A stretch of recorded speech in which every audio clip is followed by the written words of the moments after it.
Hello YouTube, welcome back to another video. This is Champion 2D Rob, back again, and this time I am doing a Switch pickups video.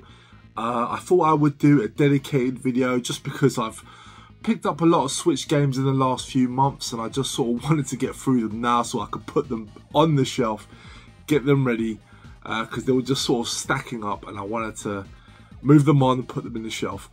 But anyway, yes, so I have got a bunch of games here, mostly retail games actually. I do have a few small print games, but most of them are actually bought at retail. Some interesting titles here, nothing that's going to blow you away, but still there's going to be some good titles here. So anyway, let's get started. The very first game I picked up, guys, and that is Super Mario RPG.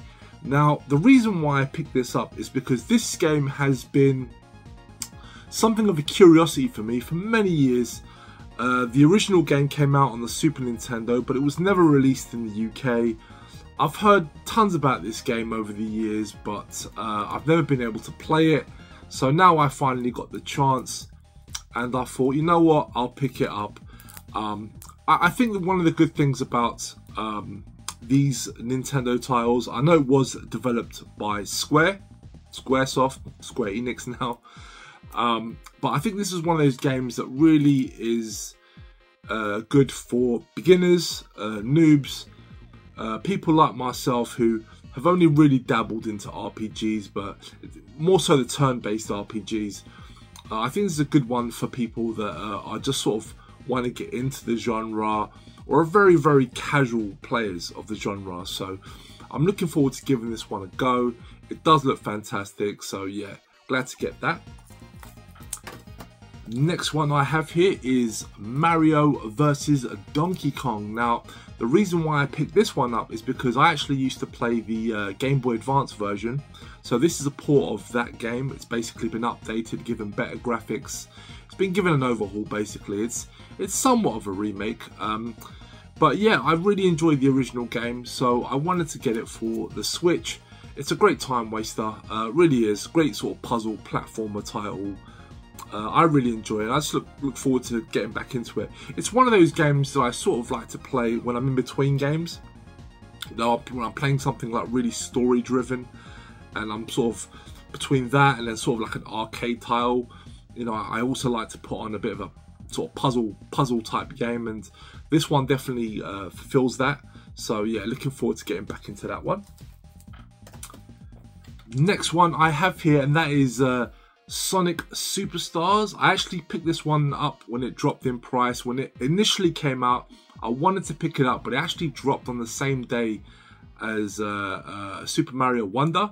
So I went and got that game instead. Really loved that game, but I was always intending on picking this one up, but I had to wait for it to drop in price because I got to admit, I wasn't totally convinced by this game when I started seeing the gameplay.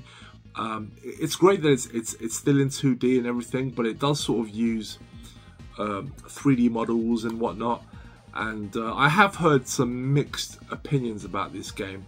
Now, actually having played it for a bit, I have to say that while I do think it's solid, it plays great and everything, there's definitely something missing. I think I don't know what it is. It's not a bad game. I don't think it's a bad game in any way, but it's definitely missing the charm of the earlier games, especially when you factor in something like Sonic Mania, which dropped on the Switch. Yeah, it's definitely missing something, but it's still a very good game in my opinion. Next one I have here, and this is actually a game that's quite unconventional. I would not have picked this up if it was not for the IP. And the game I got here was Fitness Boxing Fist of the North Star. Now, I was actually originally planning on getting an import copy of this because I'm a huge Fist of the North Star fan. Like, I love the anime. I've actually just started collecting the manga books, so I'm really looking forward to start reading those. But yeah, so I had to get this because this was just something a little bit obscure, a little bit too unique to not pick up. So what is Fitness Boxing Fist of the North Star? Well, Fitness boxing is a series quite well known. It's basically an exercise series.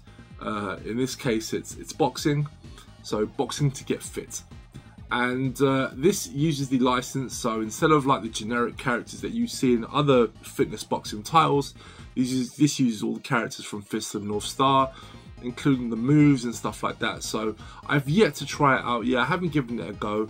I don't know if I'll spend much time with this, because those sort of exercise-based games aren't really what I like. You know, if I do exercise, I prefer to just go to the gym.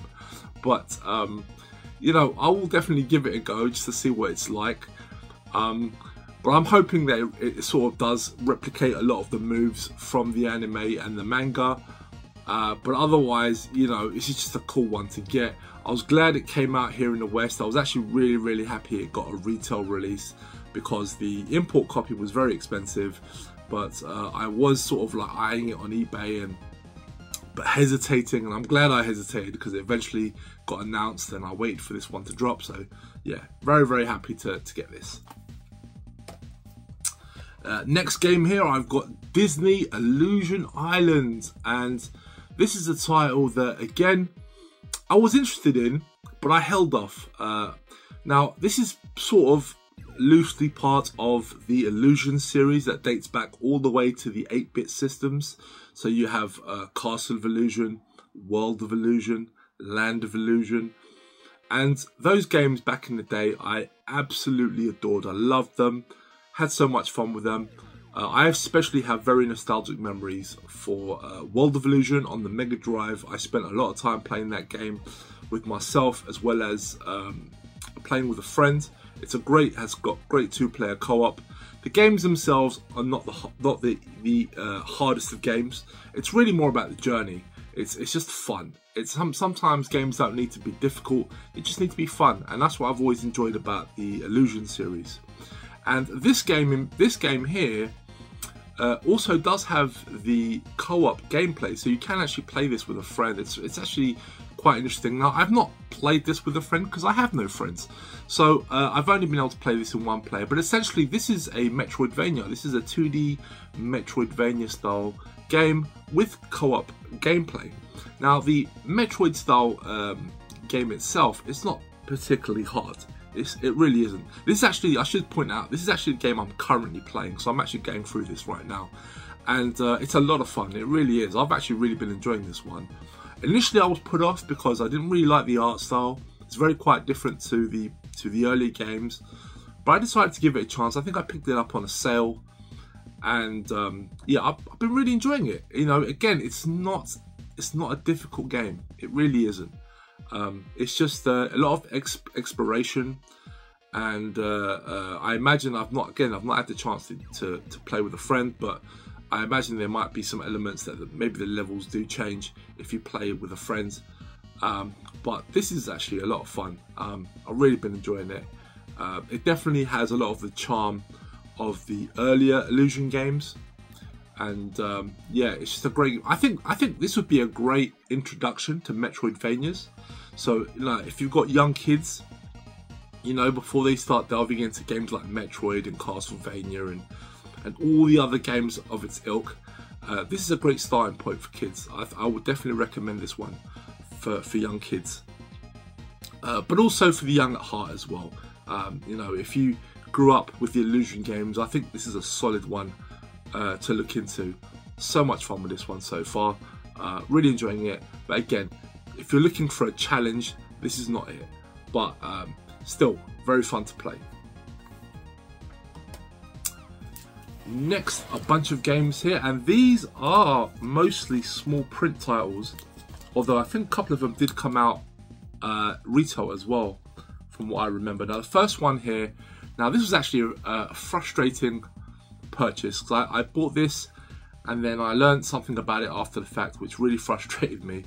But anyway, here we are. This is Jurassic Park, the Classic Games Collection.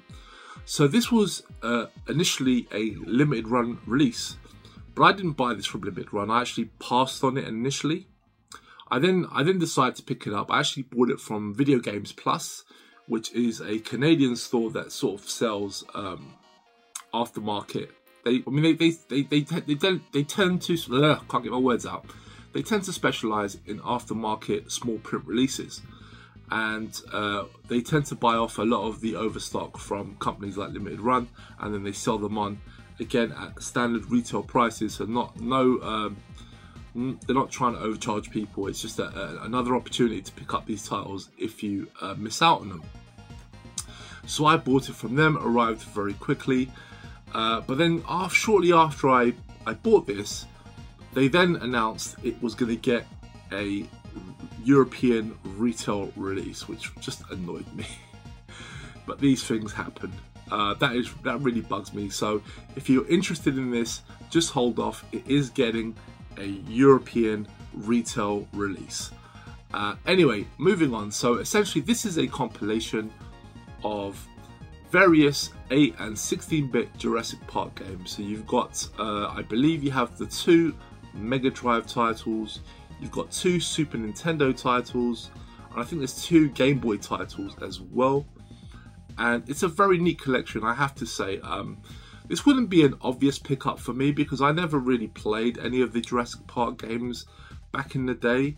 I do own a couple of them for the Mega Drive. In fact, one of the games I own is not even on this compilation, which is the Jurassic Park 2, which is such a shame they didn't put it on this because it really should have been.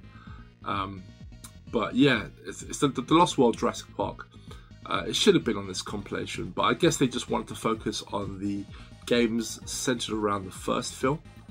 But yeah, it's a neat compilation to have. I do like a lot of these compilations. But when this was initially announced, it was only going to have the Super Nintendo games and Game Boy games. But then later on, they announced that they were going to have the Mega Drive games. So I guess a lot of people did sort of complain that they should have been on here, and I guess they heard the complaints and managed to get the license for them. So, you know, adding the Mega Drive games really does make this collection more of a must-own, especially if you grew up with the 16-bit games. So yeah, really nice one to get. Another title I got here, and this is one that I got from Super Rare Games.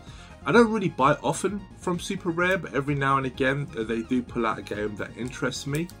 And the one I have here is called Tinykin.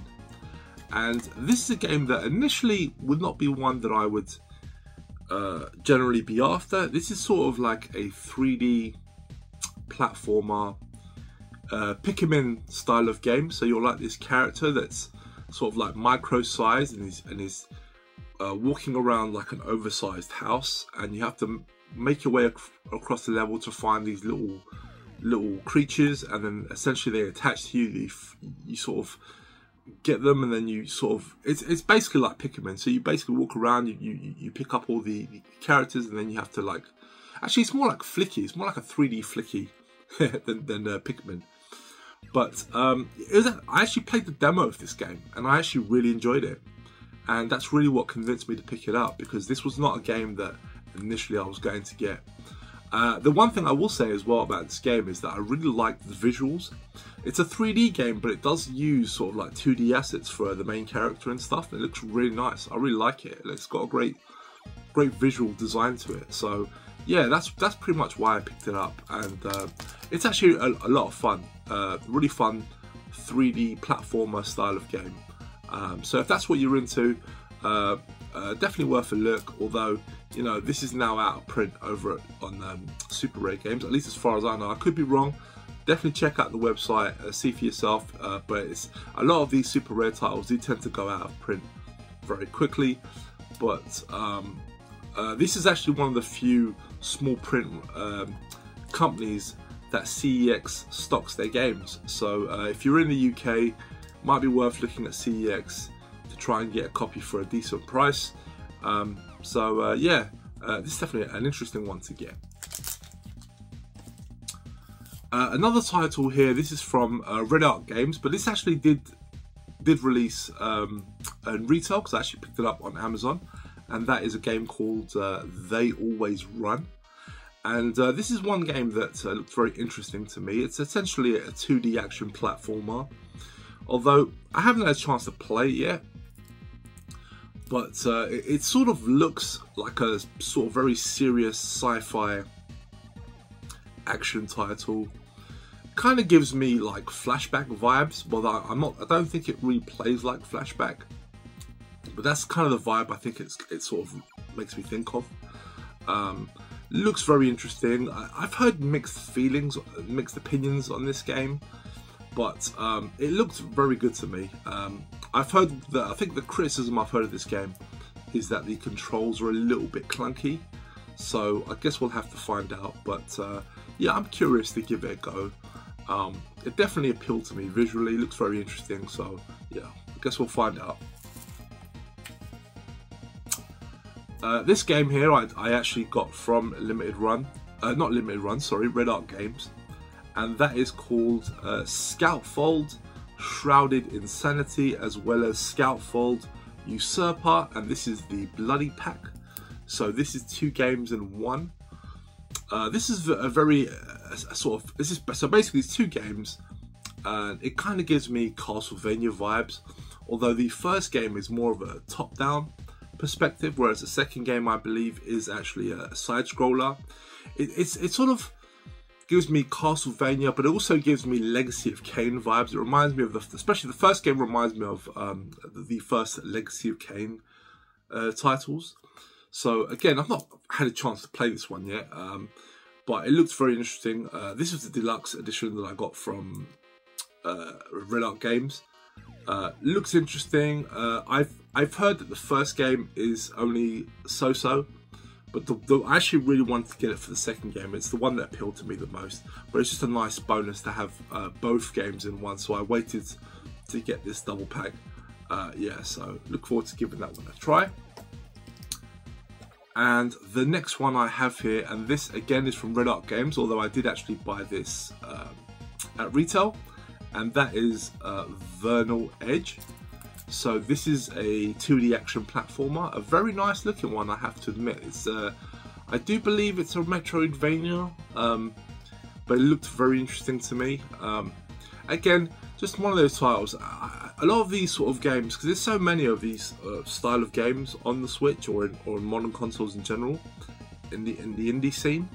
So I kind of go for the ones that just kind of have a nice, interesting look, and that's really what appeals to me.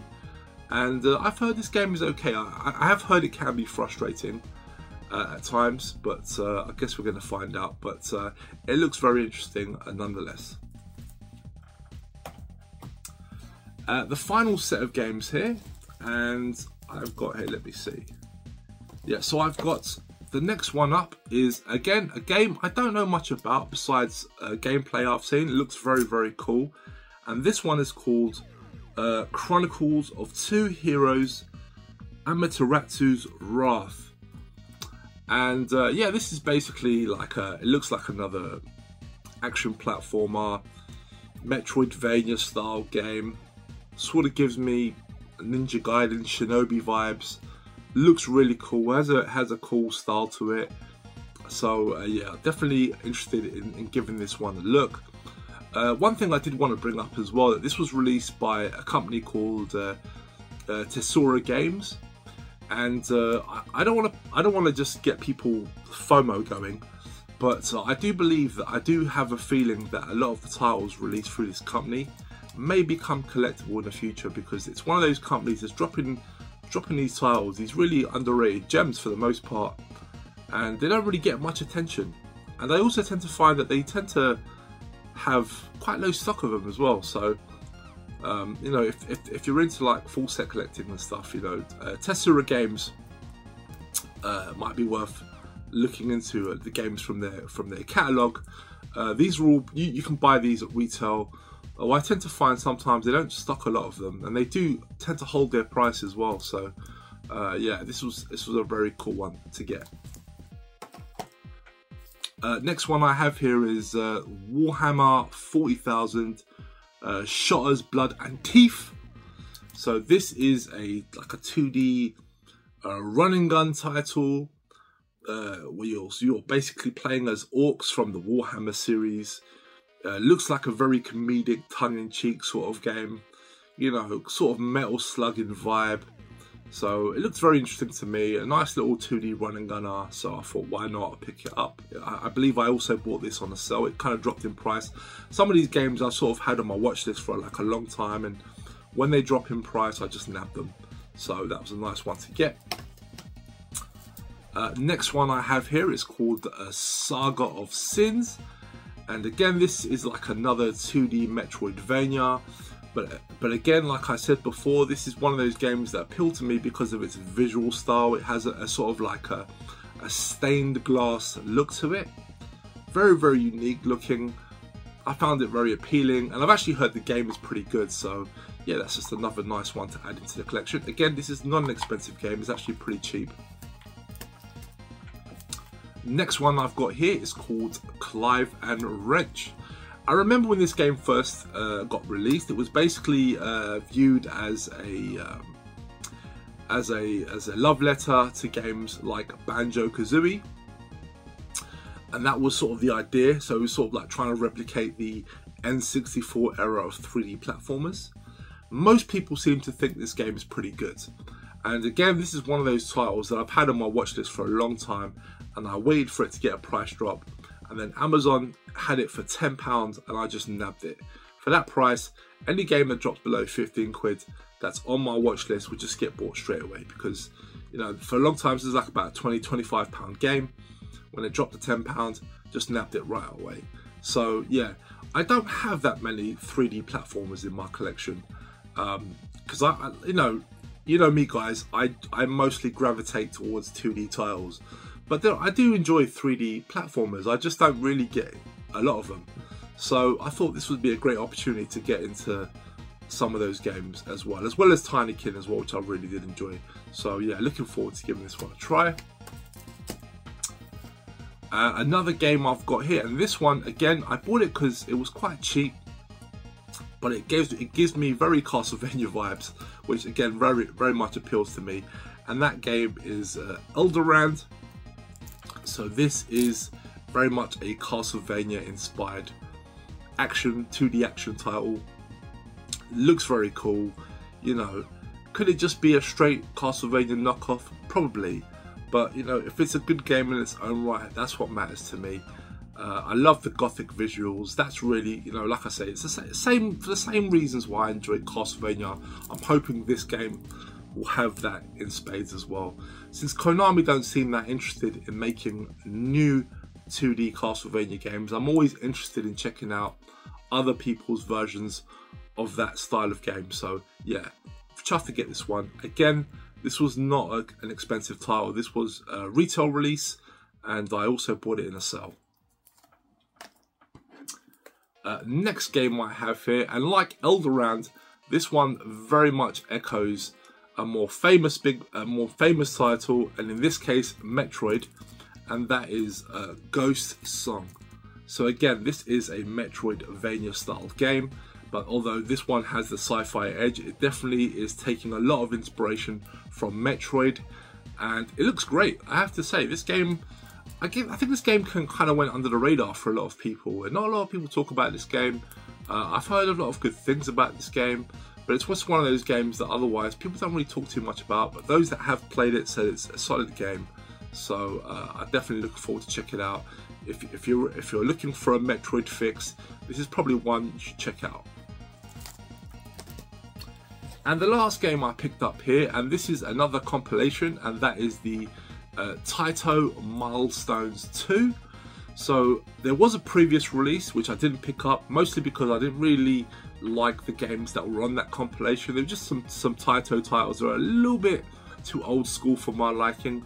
This one has a lot more really cool titles. I mean, this one has Darius 2, it's got New Zealand Story, Legend of Kage, Dino Rex, Gun Frontier. Probably the one game that I was really looking forward to trying out was Metal Black, which was a title that came out on the Saturn, so looking forward to trying that game out. Yeah, just some really cool games here. I do love New Zealand Story. I actually did play that game. I think I played it on the NES. It might have been the NES or the Master System. I did play it as a kid. I just can't remember which console I played it for. It might have been, it was one or the other, or I might have played both on both consoles. But yeah, just really looking forward to getting into those titles. Really cool compilation. I do love my compilations. Yeah, so that's a very, very cool one to get. So that is it, guys. That's basically a lot of my Switch games that I've picked up. I do have a few more, but I'm going to save them for another video. So thank you very much, guys, for watching. Again, if you've played any of these games, please let me know what you think of them. And of course, if you've got any other thoughts, please let them know in the comments below. I'd love to hear your thoughts, guys. So anyway, I will see you guys again soon.